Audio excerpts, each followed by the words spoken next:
biraz profesyonel sporla uğraştığınızda vücudunuza sağlam kas, kemik, eklem neredeyse kalmıyor. Kemik erimesinin ana sebebi beynin öncelikle kemiği feda etmesi operasyonudur. Bir tane çok önemli bir şeyle bütün bel ve sırt ağrılarını kökten temizleyecek öncelikle bir alanı oluşturursunuz ki bunun adı kendinizi yargılamak. Kendinizi yargılayıp kendinizi suçladığınız yerlerde özellikle sırt kasları ile ilgili sorunlar, problemler meydana gelebiliyor ve burada temelde 2 tane meridyen çok aktif. Eril tarafta bir şey varsa, anne ile ilgili bir konu varsa babaya, babayla ilgili bir konu varsa da, anneye biraz odaklanmanıza fayda var. Dorsi dediğimiz kanat kısımlarınızdaki kasları zayıflattıkça şunlar yavaş yavaş böyle öne doğru gelir ve bunlar da aynı zamanda aslında nereyi kapatmak ister? Sizin kalp gözünüzü kapatmak ister. Sırt kaslarını kapatanlar, kalbini kapatanlar.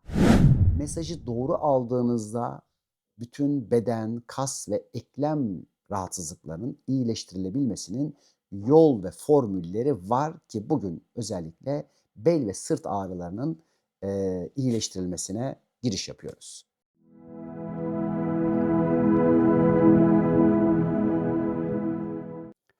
Merhaba sevgili dostlar. "Bel ve sırt ağrılarını iyileştir" isimli çalışmamıza hoş geldiniz. Bu çalışmamızda sizlere, bel ağrılarınızdan, sırt ağrılarınızdan özgürleşebilmek üzere hayatınızın belli dönemlerinde, belli zamanlarında bir şekilde, çeşitli rahatsızlıklarınız olduysa, bunları nasıl iyileştirebiliriz? Bunlardan nasıl böyle daha konforlu bir yaşama geçebiliriz? Bunlarla ilgili sizlere bilgiler paylaşacağım. Şimdi öncelikle bir iki tane de böyle anonsumu yapayım. Arkadaşlar yeni yeni katılıyorlar. Evet. Eee, 21, Eylül İstanbul Akbatı'dayız. 22'si büyük ihtimalle Bursa'da olacağız. 28-29, Bursa İzmir kahvaltılarımız var. Orada olacağız. 6 Ekim'de de Ankara'da olacağız sevgili dostlar. Şimdi gelin bel, sırt ağrılarını neden oluşuyor? Bunun nedenlerini fizyolojideki, duygudaki, ruhtaki, hani, böyle, bütünsel olarak açalım ve, bunu güzel bir şekilde aktaralım, canlı bir şekilde. Şimdi, geçmişte kendimin de bel ve sırt ağrıları olmuştu ve, hani, bu konuda, damdan düşen bir kardeşiniz, bir, arkadaşınız olarak size hem bunları anlatacağım hem fizyolojisi hem tıbbi tarafları hem de ruhsal iyileşme yol ve kanallarına bu akşam birlikte bir derinlemesine dalış yapacağız sevgili dostlar. Şimdi, Eee, çoğunlukla tabii ki, yani kendim de dedim 18-19 yaşları civarındaydı. Birden bel tutulması yaşamıştım. Yoğun profesyonel bir spor yapıyorum o sıra. Neredeyse belimdeki tutulma boynum, sırtım her tarafı etkiliyor ve herhangi bir şey bulunamadığı o zaman, işte, kas gevşeticiler, akupunkturundan tutun da, işte, şu destek, mineral desteği, eee, yok, magnezyum, D vitamini bilmem ne, o sıra bütün literatürü tarıyorum. Bu, konuyu çözemiyorum ve neredeyse, düşünün o kadar spor yapıyorum, her türlü şey var ve, bir çaresi, yok görünüyordu. Tabii o zaman da yine metafizik konularla ilgileniyorum. Metafizik Tetkikler İlmi Araştırmalar Derneği'ne gidiyorum. Judo milli takımdayım. Milli takımın maçlarına katılıyorum ve, hani, düşün baston yutmuş gibi bir halde yapmak durumundaydım bunları. Detoks yok mu diyoruz? Var. Bugün arkadaşlarımız yayınlamış olması lazım. 30 Eylül ile, 20 Ekim arası 2024 3 haftalık bir, kısa program yapacağız ve, orada bedensel, zihinsel, duygusal ve ruhsal arınma programımız olacak. Her birinize zaten hem Instagram'dan zaten WhatsApp gruplarımıza çoktan gelmiştir. Evet, şimdi ve nedeni bulunamıyor. Şimdi araştırıyorum, işte, diyorlar ki, düşünün bütün kaslar falan her şey yerinde. Ne oldu? Sizin diyorlar, hani, bacak kaslarınız, 4 başlı, işte, quadriceps femoris kaslarınız zayıf olabilir. Yani kaslar artık patlayacak neredeyse kastan. Bundan dolayı diyorlar gluteus maximus kaslarınız gevşemiş olabilir, bilmem ne olabilir. Bundan mı olabilir?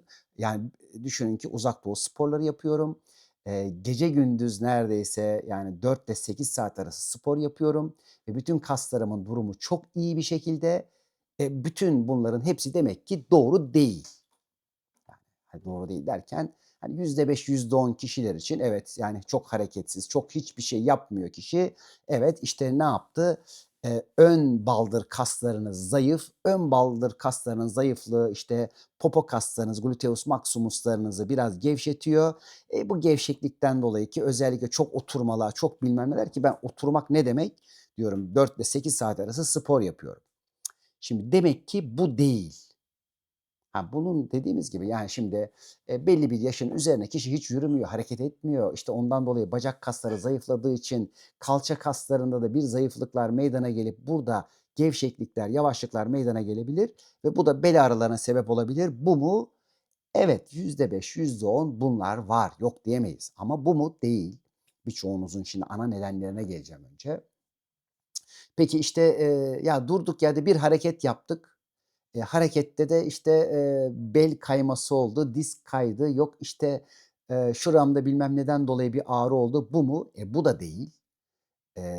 Ki bunun da perde arkasında bir sürü şeyler var ki birazdan anlatacağım. Bunlarla ilgili konularınızı da iyileştirecek sizlere yollar, sistemler vereceğim ve çok basit bir şekilde kendinizi iyileştirebileceksiniz. Ama bütünsel bir şekilde. Yani bypass'la hadi gittik, belimizi çektirelim, şu hareketi yapalım sadece bunlarla değil.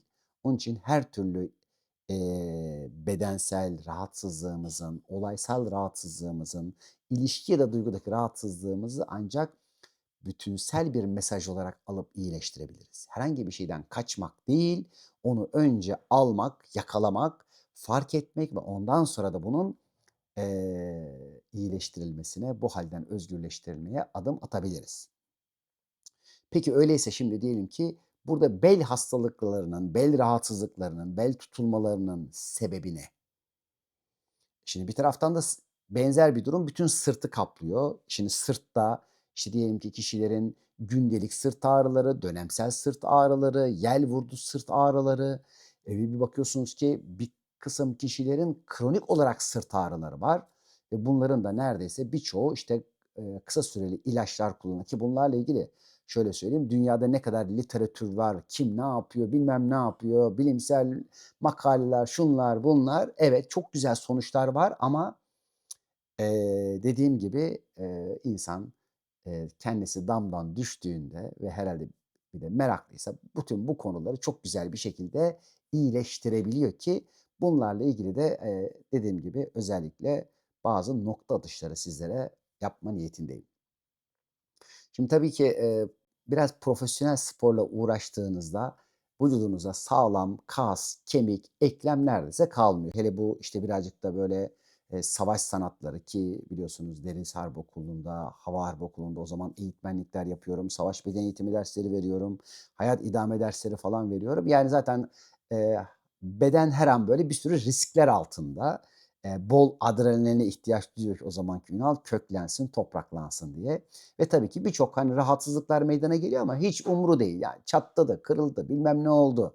Yola devam ya da çıktı, ki yani, belki, bir haftanın içinde, onlarca kere omuz çıkığı olduğu dönemler oluyordu. Bunların her bir tanesinin gerçekten mesajı doğru aldığınızda bütün beden, kas ve eklem rahatsızlıklarının iyileştirilebilmesinin yol ve formülleri var ki bugün özellikle bel ve sırt ağrılarının, iyileştirilmesine giriş yapıyoruz. Şimdi sevgili dostlar, öncelikle şimdi tabii ki, kaslarınızın gücü evet önemli. Yani, normal modern fizyolojinin bize aktardığı, diyelim ki bir kasın güçlenmesi, bir kasın diyelim ki birbiriyle bağ dokularının doğru şekilde oluşturulabilmesi, Bunların her bir tanesi önemli mi? Önemli. Sinir sistemimiz önemli mi? Evet, ki bu konuda birçok kişinin özellikle, siyatik sinir dediği, yani vücudun neredeyse en uzun sinirlerinden bir tanesi, tahrip olması, oraya baskı olması, bunlardan dolayı çeşitli, bel, sırt ağrıları, sinir sistemi ağrıları, çekebilmeniz çok normaldir. Ya da belli bir yaşla beraber kemik erimesi başta olmak üzere yaşın verdiği çeşitli deformasyonlarla disklerinizde deformasyonlar olabilir, erimeler olabilir. Hani bir, ömür yarılanmaları olabilir. Bunlara bağlı, işte, diyelim ki, kemik sürtmelerinden baskılara, işte, oradaki sinirlere baskı yapmalarına vs. bir sürü sinir sebepler olabilir ama şimdi, bunların perde arkasında neden oluşuyor? Duyguda başlayalım. Şimdi bir kere arkadaşlar, duyguda başladığınız zaman bu işin yeri geriniz. Yani geride bırakmanız gereken şeyler sırtınız, arkanız ve arkada bırakmadıklarınız. Arkada kalmış ama sizin arkada bırakmadığınız konularla ilgili eğer sırt ağrıları da özellikle varsa kendinizi suçladığınız yerler. Yani kendinizi yargılayıp kendinizi suçladığınız yerlerde özellikle sırt kasları ile ilgili sorunlar, problemler meydana gelebiliyor ve burada temelde 2 tane meridyen çok aktif. Bunlardan bir tanesi su sisteminin bir meridyeni, mesane meridyeni ki o, hani, omurganızın çift kanal böyle 2 tarafından iner ve bir tanesi safra kesesi meridyeni. Öyleyse şunu diyebiliriz ki buradaki temel ağrılar aslında safra kesesi ve temelde su sistemiyle alakalı, bir rahatsızlık. Şimdi bunun matematiğini anlatacağım adım adım. Önce duygudaki kısımla fizyolojiyi bir karşılıklı koyalım. Ondan sonra bunların örgülerini yapalım. Özellikle geride, geçmişte kalan olaylar dedik. Neydi bu? Eee Yani, geçmişte yaptığınız herhangi bir konudan dolayı kendinizi suçluyorsanız, geçmiş ve eskiden, çeşitli olaylar içerisinde eşinizi, dostunuzu bir şekilde suçluyorsanız işin fizyolojisinde bakın neler var. Evet, bir kas tembellikleri. Doğrudur. Bu var mı? Var.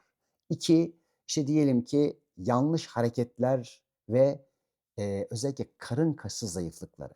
Yani, eğer sevgili arkadaşlar arka tarafta bir şey varsa öne, önde bir şey varsa önce arkaya bakın.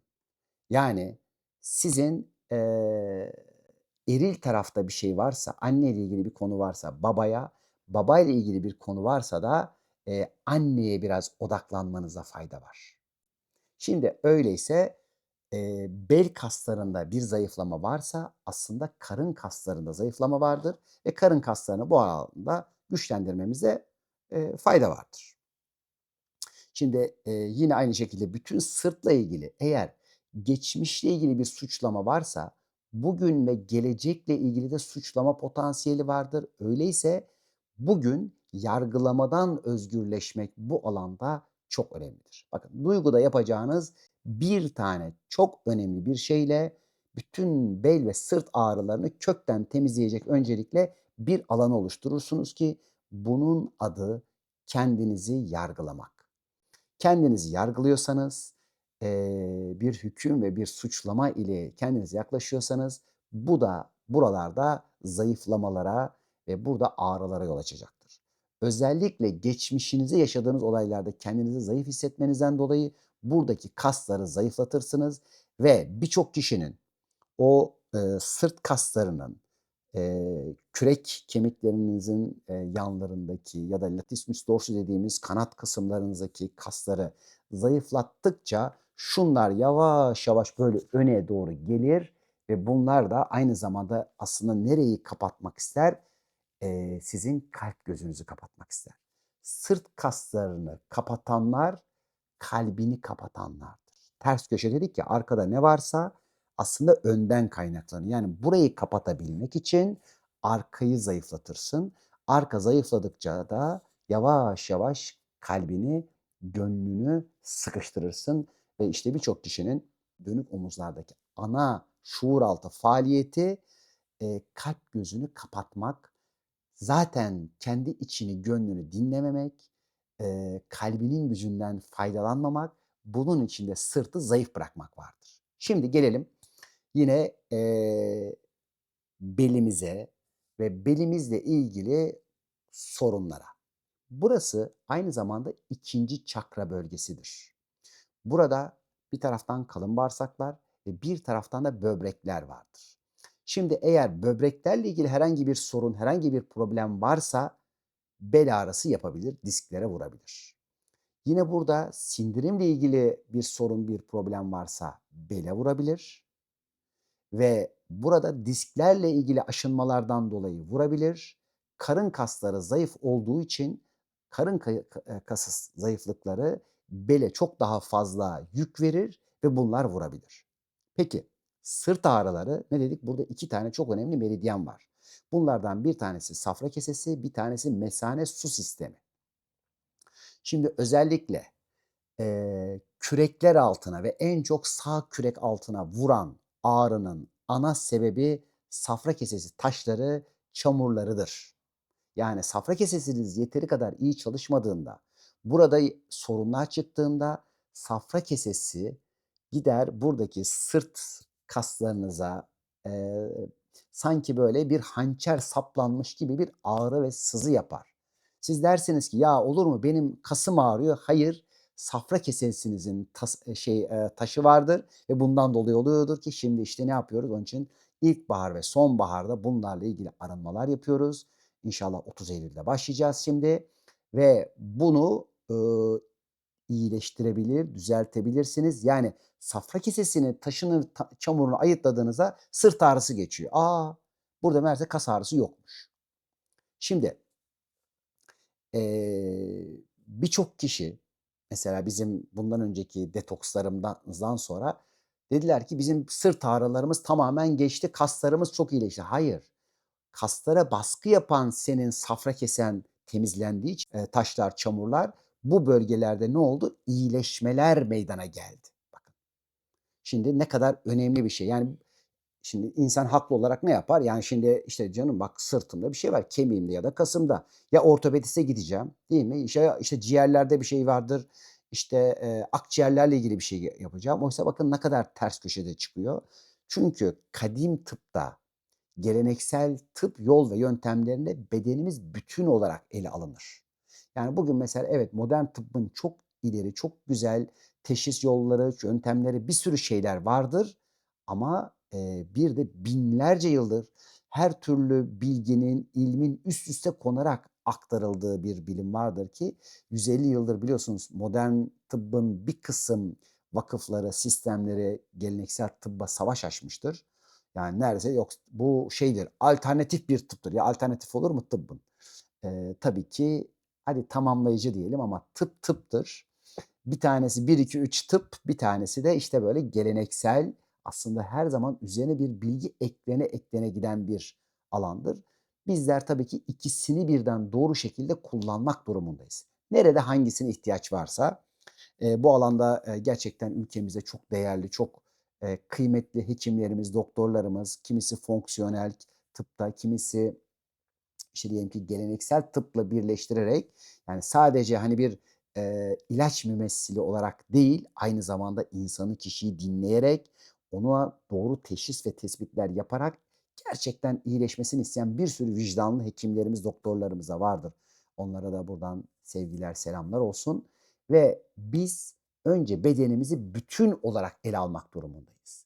Bedenimizi bütün olarak ele aldığımızda ne dedik şimdi? Su sistemiyle ilgili, mesane ile ilgili bir konu olduğunda özellikle sırt kasları, bel ve omurlar, diskler teker teker bir, rahatsızlanmanın yolunu açıyorlar. Mesela vücuttaki başta kemik erimesi olmak üzere bir taraftan bir mineral eksikliğidir, bir taraftan, beynimizin ve hayati organlarımızın vücuttan ihtiyaç duyduğu belli vitaminleri, mineralleri, bazen suyu, bazen tuzu, kendi lehine oradan çekme operasyonudur. Şimdi özellikle diyelim ki beyin. Beyin bedenin patronu ve her zaman ona, öncelikli olarak para gider, su gider, mineral gider, vitamin gider. o her bir şeyi almak durumundadır. Kalp zaten öncelikle hiç sormadan ona bütün şeyler açıktır. Yani anahtarıyla bütün kasaları açar ve, diğer taraftan da ne yapar? Beyin her yerdeki suyu, tuzu, minerali, vitamini alma hakkına sahiptir. Zaten para onun diye bakılır. Şimdi biz, yeteri kadar vücudumuza tuz almadığımızda, vitamin, mineral almadığımızda şimdi vücut, beyin eğer kemiğin içinden bunu çekiyorsa, alıyorsa bu sefer o bölgede bir kemik erimesi meydana gelir.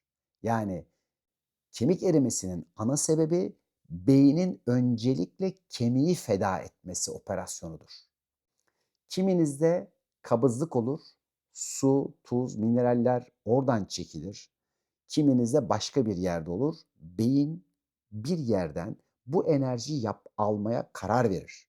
İşte burada aldıran sebep duygudur. Yani oradaki duygu titreşimleriniz ne dedik? Şimdi buradaki ana unsur suçlama, geçmişe, bir yargılamayla bakmak ve enerjinin burada rahatsızlık, ağrıyla kendini nötralize etmesidir.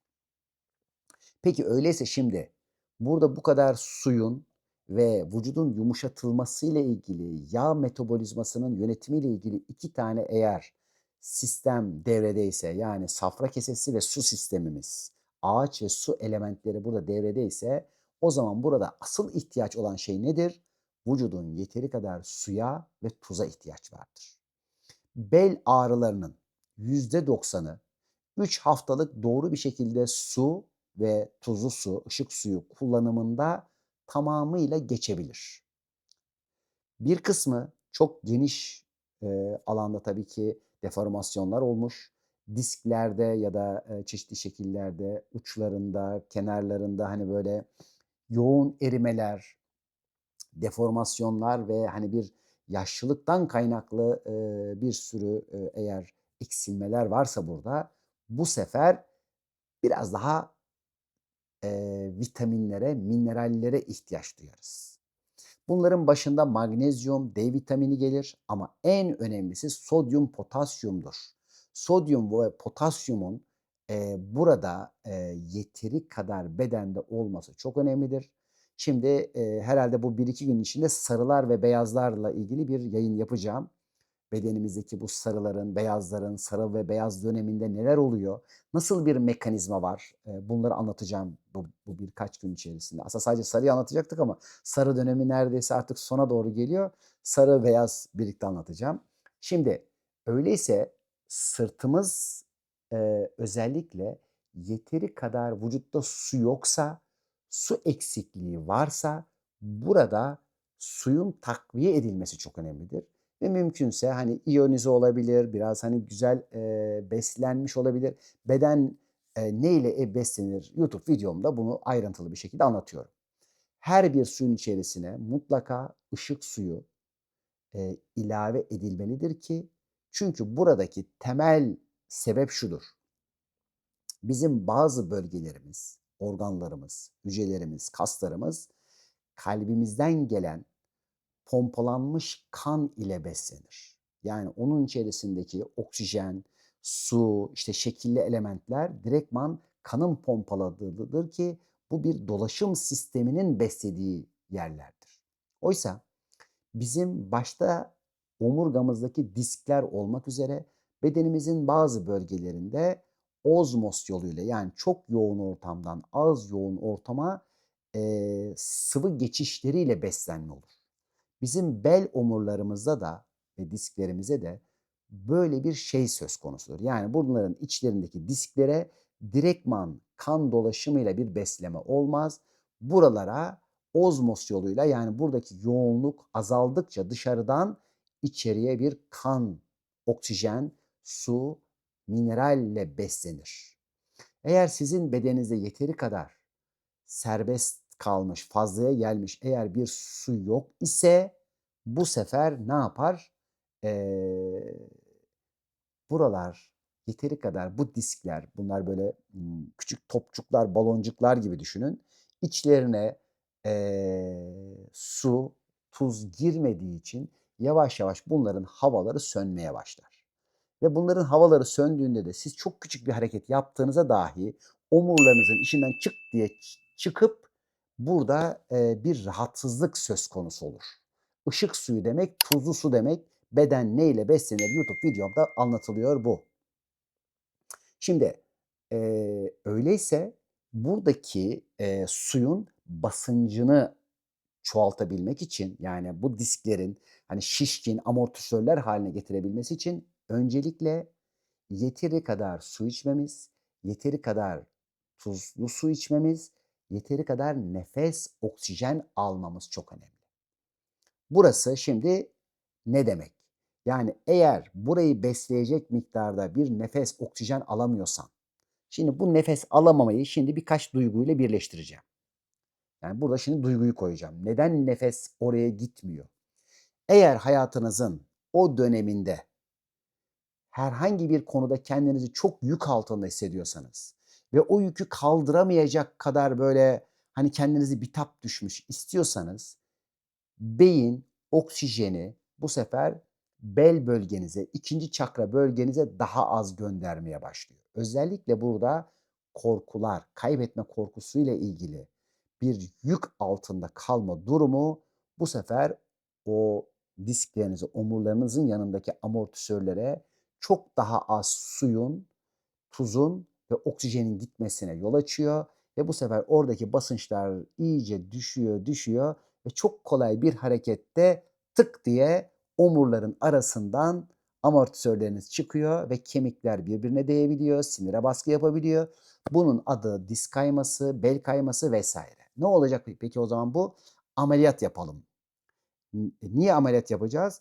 Şimdi bu disk işte buradan çıktı, içine de koyamıyoruz.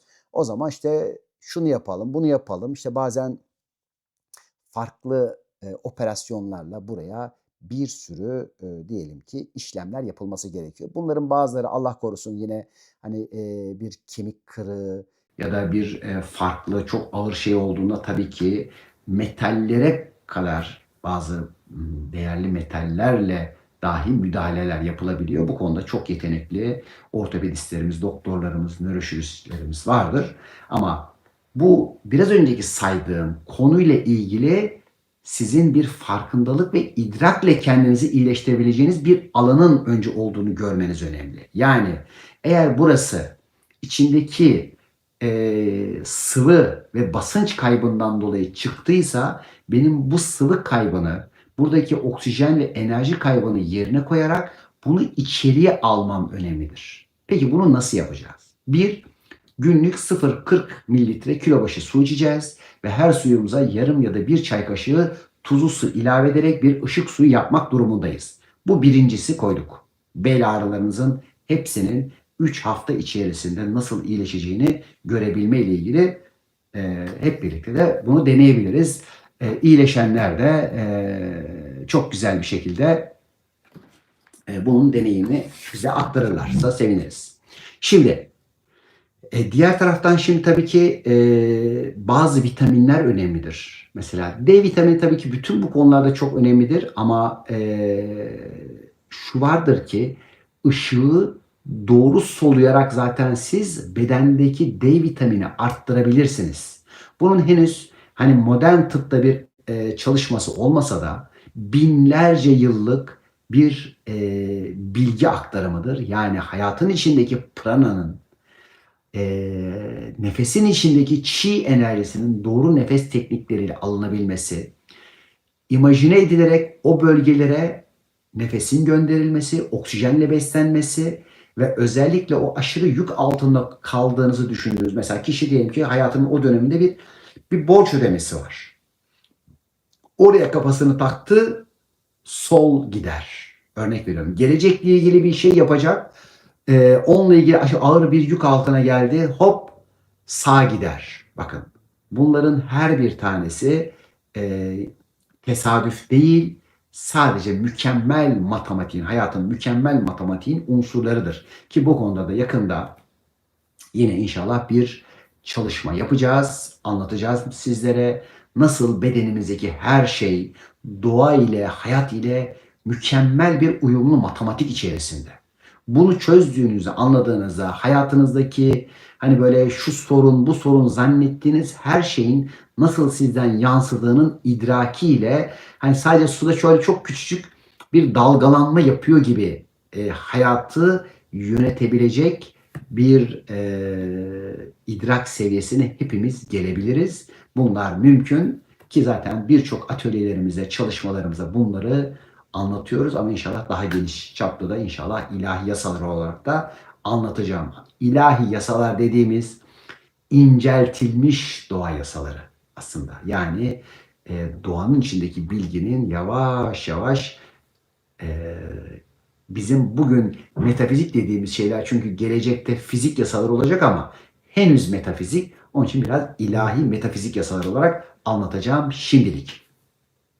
Şimdi öyleyse sevgili dostlar, bir taraftan omurlarımızı ve buradaki disklerimizi yeteri kadar su içmek ve asidik beslenmekten biraz kaçınmak ve safra kesesinin temizlenebilmesi, safrayı yollayan biliyorsunuz karaciğer. Karaciğer ve safra kesesinin sırt ağrıları da birinci öncelik olduğu için bunların iyileştirilmesi, detoks programları ve arınma sistemleriyle bunların iyileştirilmesi ve şunu görecek yapan ki mesela eğer bu konuda rahatsızlığı olanlar varsa diyelim ki ne yapacağız? Şimdi detoks programını yaptık. Yapan geçen sene 12.600 kişi bir grup yapmışız. %98 başarı olmuş. Bu dünyada belki de hani gerçekten çok kıymetli bir şey ülkemiz açısından. Bu kadar insan kendine, bedenine, sağlığına değer veriyor. Ne kadar kıymetli. Şimdi burada tabii birkaç tane daha adımdan bahsetmek istiyorum. Hareket. Şimdi karın kaslarımız çok önemli dedik ya. Onun için bacaklarınızla tek bacak çalışarak özellikle hani böyle küçük daireler çizerek tek bacaklarla bel omurlarınızı ve karın kaslarınızı estetici, gevşetici hareketler yapmanız çok önemli. Ki bizim özellikle detoks programlarımızda bu hareketlerle ilgili herhalde Instagram'da da yayınladık.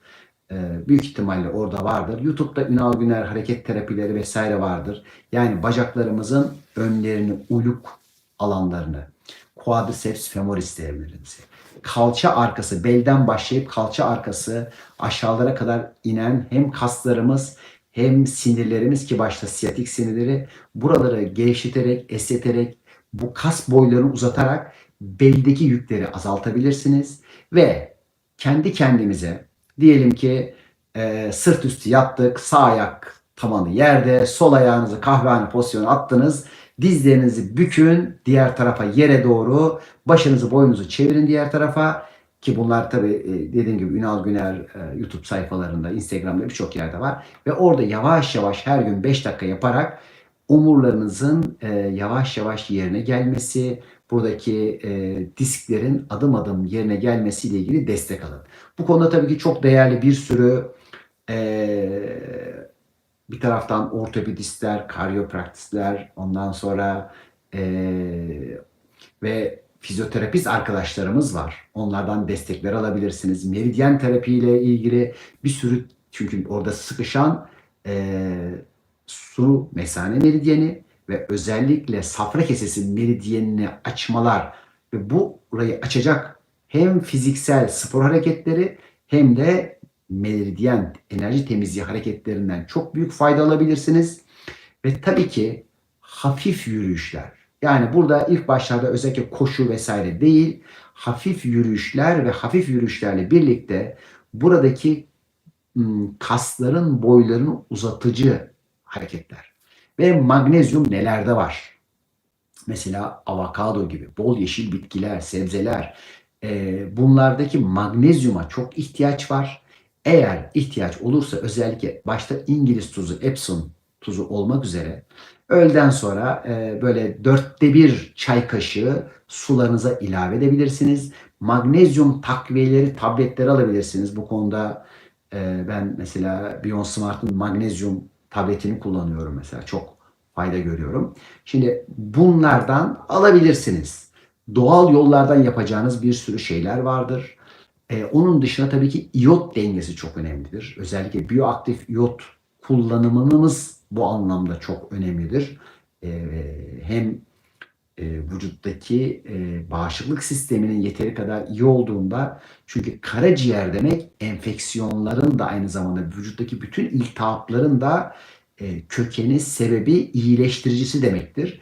Yani sizin oradaki safra kesesi meridyeninizdeki tıkanıklık olmasının sebeplerinden bir tanesi çok aşırı düzensiz, dengesiz, asitli yemekler yemenizden kaynaklanır. Karaciğeri bozma, başta aşırı alkol, aşırı asitliler, aşırı hayvansal gıda, bunların fazlalığı ve hani daha sindirmeden yemek yemek, üst üste yemek yemek, yemek saatlerinin doğru ayarlanamaması ve bedeninizin öfke ihtiyacından dolayı karaciğerinizin düzensiz ve dengesiz sizlerden yemek taleplerinden kaynaklanır. Hemen sularımızı içelim sevgili dostlar.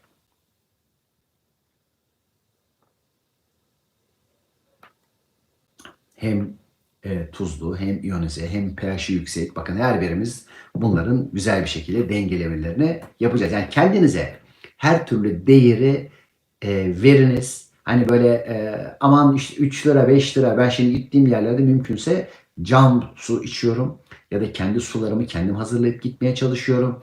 Yani bu e, dışarıdan baktığınızda işte bir tanesi 3 lira, bir tanesi 10 lira, e, ben de işte meşrubat ya da işte o bir sürü şişelerdeki çok daha yüksek fiyatlı şeyler içmeyip gidiyorum cam şişe su içiyorum.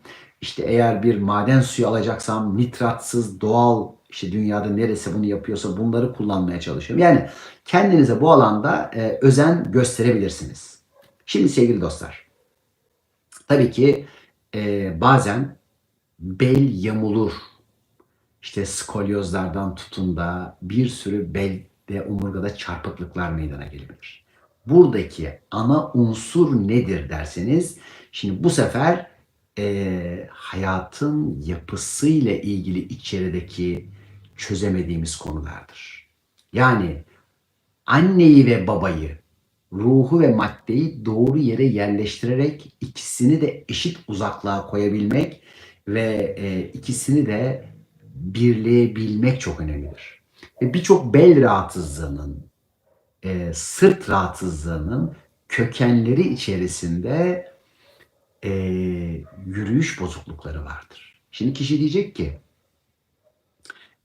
yani ben doğuştan beri böyle yürüyorum ama belli bir zaman idare eder ve daha sonradan vaktiyle tık diye orada ne yapar?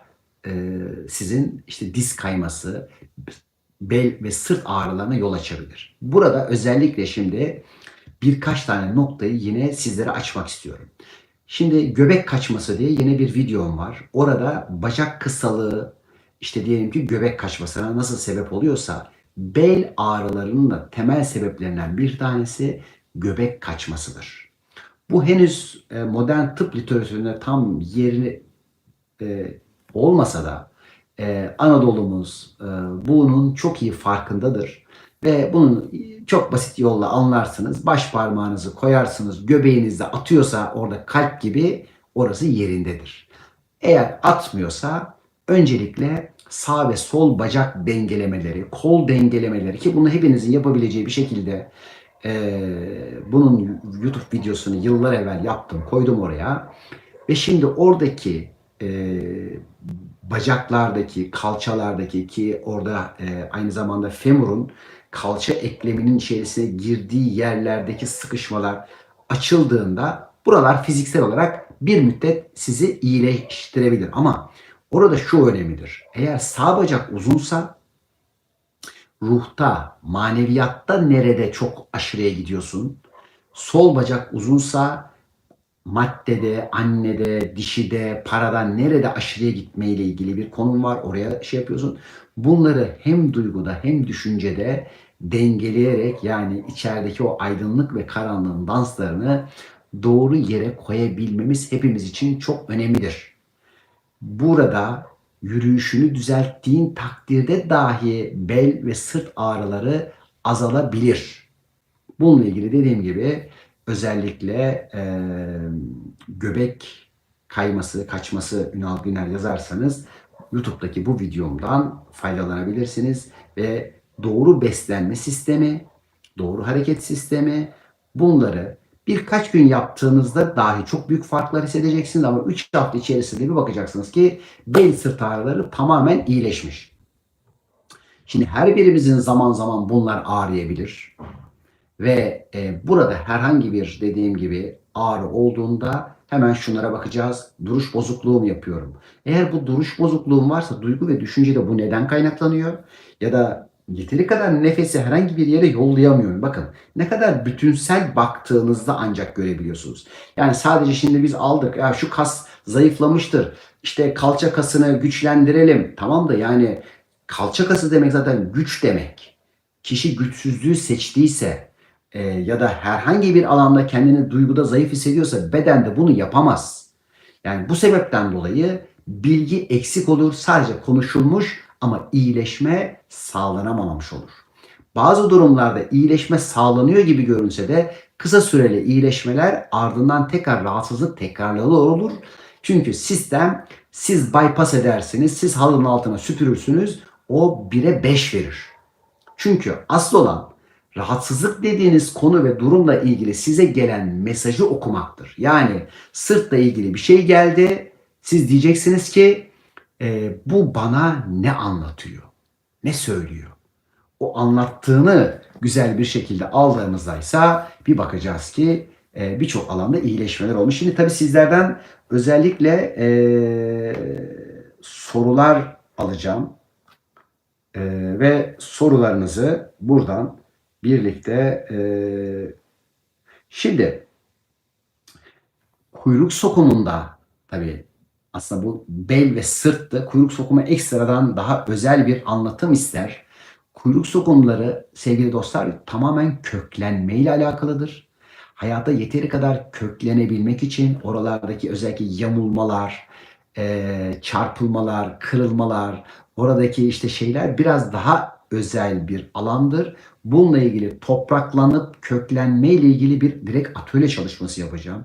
Çünkü hayatınızdaki başınıza gelen her bir şey emin olun ki sorun, hastalık, kaza ne diyorsanız köklenme ve topraklanma ile alakalıdır ve bunun vücuttaki organı, kuyruk sokumunuzdur. Bu kadar önemli bir şeydir. Hiç böyle hesaba katılmıyormuş gibi ama her türlü alanın içerisinde kuyruk sokumu çıkar. Baldır ve kalça ağrıları özellikle sevgili dostlar omurlarda bozulmalar meydana geldiğinde yani orada bazen disk kaymaları bazen işte eklem ve oradaki kemik rahatsızlıklarından dolayı buralarda sinir sıkışmaları meydana gelir. Eğer bu siyatik sinirine bir baskı yapıyorsa bu sefer kalça ve baldıra doğru vurabilir. Bu arkadaşlarımız öncelikle beslenme düzen ve sistemini iyileştirecek. Ya şimdi adam diyor kardeşim benim diyor bacağım var ya kalçam var adam bana beslenme diyor. Ya ne kadar saçma bir şey zannediyor. Evet çünkü özellikle buradaki arkadaşlarımız o diskleri sinir sıkışmalarına giderken yeteri kadar su içmediler. Yani su içmemek neydi? Hayattan alamamak. Bakın alamadıkları için suyu o disklerin içinde, amortisörlerin içinde tutamadılar. Ki burada belki bir sürü hekim arkadaşlarımız falan da varsa da onlar da birçoğu zaman kendi rahatsızlıklarını da mesela benzer şekilde iyileştirememişlerdi. Onlara bu formülleri verdiğimizde birçoğu çok rahat bir şekilde bedenlerini iyileştirebildiklerini görecekler. Yani sadece diyorum bakın 3 haftalık yeteri kadar 0,40 mililitre kilogram başına su ve her 200 mililitrelik bir bardağınıza yarımla bir çay kaşığı damak tadınıza göre ışık suyu ilave ederek içerek başlayın. Aşırı asidiklerden uzak ve basit egzersizler. Hiç ağır bir egzersize ihtiyacınız yok. Sadece başta yürüyüş, ve hani o yine hareketle terapideki kas uzatma hareketleri. Şimdi bizim komple kalçadan başlayıp topuktan ayak ortasına kadar giden meridyenimiz böbrek. Onun biraz yanından aşağı doğru giden, yana doğru giden ise mesanedir. Yani burada su sistemi çok aktiftir. Su sistemin içinde hormonlar vardır, kemikler vardır, saçlarımız vardır. Bütün bunların her bir tanesi su sisteminin doğru çalışmasıyla alakalıdır. Ama sen su içmezsen, su içmenin duygudaki karşılığı hayattan bir şey almak, yeni bir bilgi almak, yeni bir deneyimi alabilmek. Bunlara karşı içeride koyduğun bir bariyer varsa, yani bırakamadıklarından dolayı bir doluluk varsa sen bu sefer yeniyi içeriye alamıyorsun. Duruş bozuklukları. E, Mesela diyelim ki e, mesela şunlar benim ayaklarım. Şimdi mesela şöyle şöyle yürüyorum. Şimdi böyle böyle yürüdüğünde omurgana ve kalça kemerine binen e, yük ile şöyle yürümen arasında çok büyük fark vardır. Şimdi eğer ayaklarınızı şu şekilde yürüyorsanız bilin ki ruhsal ve maddesel olarak ilerlemekten korkuyorsun ve ilerlemekten korkanların şimdi bel ve omurgalarında oluşacak olan rahatsızlık başkadır. Eğer bu şekilde şimdi biraz önceki arkadaşım kendinin yürüyüşüne dikkat etsin. Hani dedi ya bel çukurlaşması o böyle yürüyordur. Şimdi bakın bu belli çukurlaştıran yürüme şekli. Peki öyleyse biz şimdi bunu ne yapacağız? Şimdi şöyle şöyle yürüyeceğiz.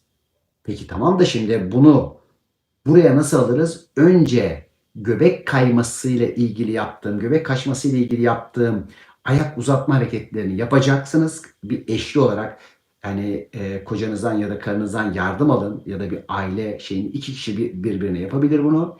Güzel bir şekilde önce yapalım.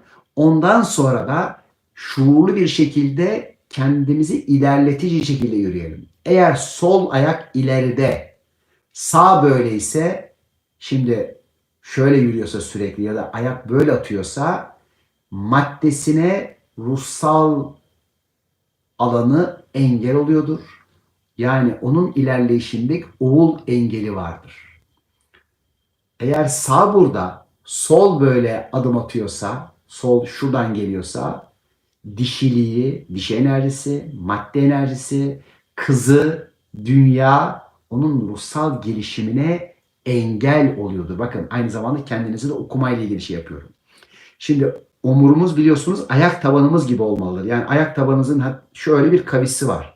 Onun için kuyruk sokumundan başlayıp şöyle tatlı bir kavis gitmelidir. Yaş ilerledikçe şimdi bazı kişilerin bunlarda düzleşmeler olur. Omuzda, boyunda, işte bel bölgelerinde. Şimdi bu arkadaşlarımız karın kaslarını başta olmak üzere güzel bir şekilde çalıştırdıklarında buradaki fasyaları ve en önemlisi aşk kası nefes çalışması. Aşk kası nefes çalışması özellikle göbek altı bölge ve cinsel enerjilere bu bölgeye oksijen gönderme konusunda sizlere çok büyük destek verecektir. Bununla ilgili çalışmalar yaptığınızda bir bakacaksınız ki zaten sadece bu oksijenlenmeyle dahi 3. günden itibaren bel ağrı ve rahatsızlıkları azalacaktır. Şimdi basit bazı yine vitamin ve mineral desteklerinden bahsedecek olursak özellikle buralarda evet magnezyum yağı, magnezyum gevşetici, yumuşatıcı etkiler yapar. Bir küvet yapın kendinize. Magnezyum sülfat tuzlarından ya da özellikle mesela yurt dışında birçok sporcunun kullandığı magnezyum yağı böyle şeyleri vardır. Beyaz beyaz böyle sabun gibi. Bunlardan yarım kilo, 1 kilogram gibi böyle bir küvetin içerisine koyup 20 dakika dinlendiğinizde bütün oradaki kaslar tamamen gevşer ve ağrıları da çok büyük ölçüde gider. Bakın. Hemen yani bu dediklerim hani böyle yıllarca günlerce yap değil. Bir seansta dahi bunları birçoğunuz tık diye etki alacağınız şeyler. Özellikle bel bölgesinde bu iki tane dedik ya şimdi diyelim ki şurası şöyle omurum geçiyor arkada öyle düşün arka sırtımda ve bu iki tarafta da şöyle iki tane kaslarımız iniyor. Bu iki kasın da iki ucundan mesane meridyenimiz geçer. Bu mesane meridyenimizin içindeki o kasları ve meridyenleri güzel bir şekilde ovalamak, başta magnezyum yağı, kafirunlu çeşitli kremlerle buraları güzel bir şekilde hani ısıtmak, bir şekilde beyne buranın iyileştirilebilmesiyle ilgili bir uyarı yapar. Ama vücudunda yeteri kadar su yoksa, yeteri kadar su içmeye başlamadıysan bu uyarı gelse de bir iş yapmaz. Sadece kısa süreli birkaç saatlik ya da bir günlük bir ağrı giderme olur bunun adı. Oysa ki İş bu işten kaçıp kurtulmak değil, bu alanı iyileştirmektir. Bu alanı iyileştirmek için önce mesajı al, yargılamayı bırak, kendine ceza vermek, kendini yargılayıp da suçlamayla ilgili ihtiyaçlardan özgürleş ki ağrılarla vedalaşırsın, ağrılardan özgür kalırsın. İnşallah da zaten 30 Eylül ve 20 Ekim arası başta safra kesesi, karaciğer olmak üzere kalın bağırsaklar, iç organlar, mide gibi çeşitli organların temizlenerek, arınılarak bedensel, duygusal, zihinsel ve ruhsal bir arınma yol ve yöntemini birlikte uyguluyor olacağız. Online bir şekilde. İsteyen arkadaşlarımız bu alanda destek ve yardım alabilirler. Sadece hani size dediğimiz gibi çeşitli yürüyeceğiniz yerlerde ışık tutacağız, fener tutacağız. Yapacak olan sizsiniz. Zaten kendi bedeninizi sizden daha iyi hiç kimse bilemez. Ben burada ne kadar anlatırsam anlatayım, siz yine kendi bedeninizi kendiniz görüp kendi iyileşme yollarınızı, seçeneklerinizi kendiniz seçeceksiniz. Her zaman kendi bedenimizin, hayatımızın efendisi olmak üzere ilerleyelim. Hepinizi sevgiyle kucaklıyorum. Vaktiyle yeni güzel buluşmalar yapalım. Hoşça kalın.